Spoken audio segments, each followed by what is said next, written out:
Et salut à tous! Encore un épisode sur du hard. Aujourd'hui, je vais vous parler d'une techno qui a eu son heure de gloire pour le grand public dans les années 90, avant l'avènement de la clé USB et des graveurs CD. Vous l'aurez deviné, j'en suis sûr. Non. Je vais vous parler des supports magnéto-optiques. Non? Ça vous dit rien? Le représentant le plus connu de cette techno, c'est le mini-disque de Sony. C'est mieux là? Mais bon, on va causer d'un cousin de la famille, le super disque LS120.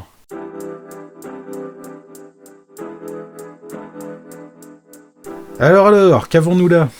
Ça ressemble à un lecteur de disquette, ça a le goût d'un lecteur de disquette, et en fait, comme dirait l'autre, c'est pas faux. Le LS120, c'est un lecteur de disquette hybride, capable de lire des disquettes 3 pouces et demi classiques de 720K et de 1,44 MB, ainsi que des disquettes spécifiques comme celle-là.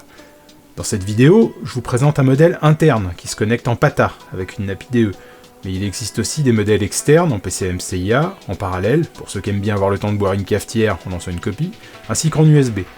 Il paraîtrait même qu'il existe un modèle interne en SCSI, beaucoup plus performant, j'ai même pas réussi à trouver une photo tellement il est rare, mais bon, comme ça, c'est dit. Pour la petite histoire, ce lecteur a été conçu en 1997 par Imation, la branche stockage de l'époque de 3M, ouais, comme le scotch. Il est fabriqué sous licence par Matsushita et Mitsubishi jusqu'en 2003. Ça n'a pas été un succès fulgurant, probablement à cause de la concurrence du Yomega-Zip qui était déjà bien implanté, depuis 1994, et beaucoup plus facile à trouver. Je pense qu'il doit y avoir un de ces trucs bleus dans à peu près tous les greniers de France et de Navarre. A noter aussi l'existence, mais il faut en trouver un, du LS240, sorti tardivement pour le marché australien essentiellement, qui permettait d'utiliser des disquettes de 240 mégas, et ouais, bien joué les mecs. Et plus amusant, de formater des disquettes de 1,44 mégas en 32 mégas.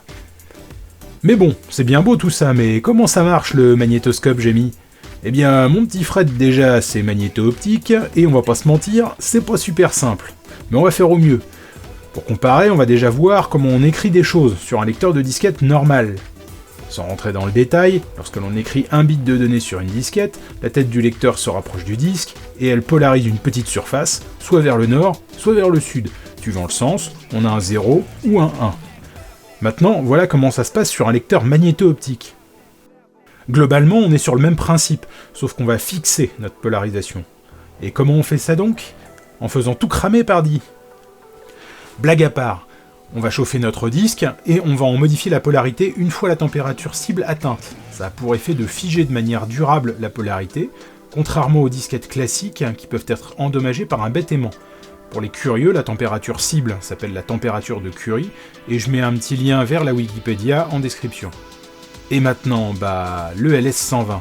Parce qu'en fait, sous couvert de vouloir vous apprendre quelque chose, je vous ai un peu menti. Les disquettes du LS120, c'est pas des supports magnéto-optiques, mais des supports dits floptical. Ce mot barbare, même en anglais, compile floppy, les disquettes magnétiques donc, et optical, optique quoi. Ça change quoi? Un peu tout en fait. Je vous disais que je vous avais menti, mais il y avait quand même un indice dans l'énoncé. Le LS, dans LS120, il signifie laser cerveau, comme dans... Bon, ok, j'arrête. Du coup, le laser est utilisé à des fins de guidage, et pas d'écriture. On va mettre plus de données sur un disque de la même taille, vu qu'on peut se repérer sur le disque avec le laser, versus un dispositif complètement mécanique sur un lecteur de disquette normal. Et pour finir, un petit benchmark comparatif oui et non, parce que c'est le premier. Bon, donc pour l'instant il est un peu vide, mais on va le peupler au fil des épisodes. Bon voilà, une de plus. J'espère que le sujet vous aura intéressé. N'hésitez pas à me mettre en commentaire ce que vous en avez pensé, et si vous voulez me voir faire ce genre de vidéo sur d'autres matériels, ou si vous voulez pas, ou si vous voulez que je la ferme. Enfin bref, comme d'hab, si vous avez aimé, n'hésitez pas à me laisser un petit pouce bleu, un abonnement, et à très bientôt.